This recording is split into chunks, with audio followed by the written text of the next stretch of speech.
नमस्कार। आज हम एक बहुत ही दिलचस्प विचार पर बात कर रहे हैं जी। कि किसी भी बड़ी कामयाबी, खासकर पैसा कमाने के लिए जो शुरुआत होती है वो एक प्रबल, एक धधकती हुई इच्छा से होती है। हाँ, बिल्कुल। हमारे पास विचार और धन की शक्ति से जुड़े कुछ नोट्स हैं जी। और वो यही कहते हैं कि भाई सिर्फ चाहना काफी नहीं है। सही कहा। तो देखते हैं कि इस विचार में कितना दम है ना? हाँ, ये कॉन्सेप्ट है तो बड़ा आकर्षक। ये नोट्स यही बताते हैं कि ये सिर्फ इच्छा नहीं बल्कि एक तरह की मानसिक अवस्था है, एक जुनून, हाँ, जो न सिर्फ हमें ड्राइव करता है बल्कि शायद हमारी परिस्थितियां बदलने में, मुश्किलें पार करने में भी मदद करता है। और कहानियां तो हैं इसमें कुछ कमाल की। हाँ, वो पहली कहानी एडविन सी बार्न्स की, सोचिए जरा। हाँ। बार्न्स, कोई पैसा नहीं, जान पहचान नहीं, और सपना क्या, थॉमस एडिसन का बिजनेस पार्टनर बनना। ये सिर्फ इच्छा नहीं थी, ये तो जैसे उनकी जीवन का बस एक ही मकसद बन गया था। बिल्कुल, और वो भी कितना पक्का इरादा है ना।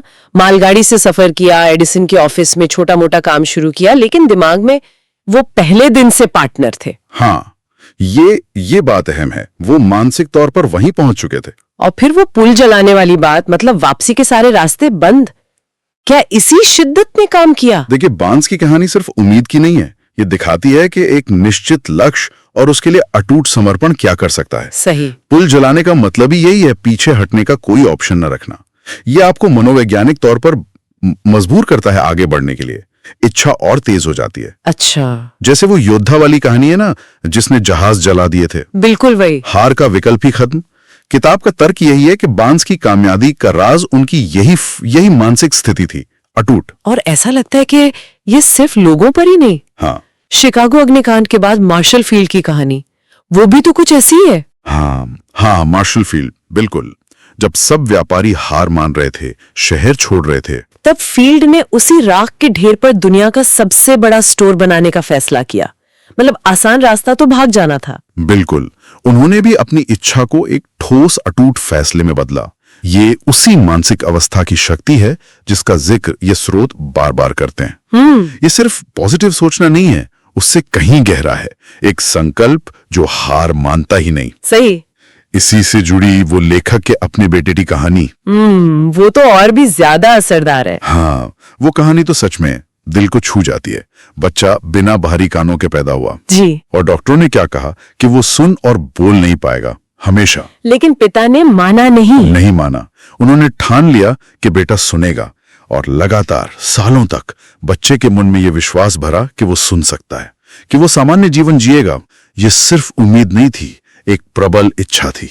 और नतीजा हम जानते हैं, सालों बाद हाँ, टेक्नोलॉजी की मदद मिली, लेकिन बच्चे ने सुनना शुरू किया। हाँ, ये कहानी उसी सिद्धांत को दिखाती है कि प्रबल इच्छा और अटूट विश्वास, जिसे स्रोत मानसिक अवस्था कह रहा है, वो शारीरिक सीमाओं को भी चुनौती दे सकते हैं। और यहाँ ये भी जरूरी है कि पिता ने बच्चे के दिमाग में ये डाला कि ये जो कमी लग रही है, ये असल में उसकी ताकत बन सकती है। अच्छा, जैसे वो कहते हैं ना, हर दुर्भाग्य अपने साथ उतने ही बड़े सौभाग्य का बीज लाता है। बिल्कुल, ये विचार यहाँ साफ दिखता है।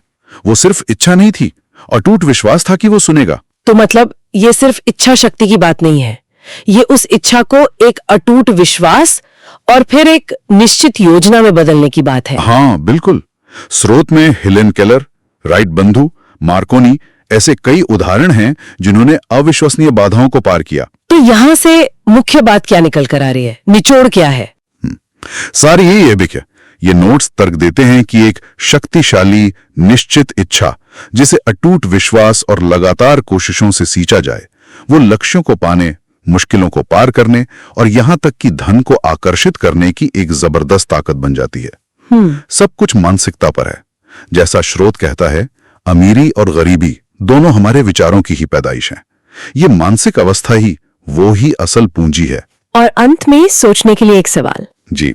स्रोत एक तरह की मानसिक केमिस्ट्री या रसायन शास्त्र की बात करता है, जहां हमारी तीव्र इच्छाएं शायद अनदेखी शक्तियों को, ऊर्जाओं को प्रभावित करती हैं। हाँ, ये एक दिलचस्प पहलू है।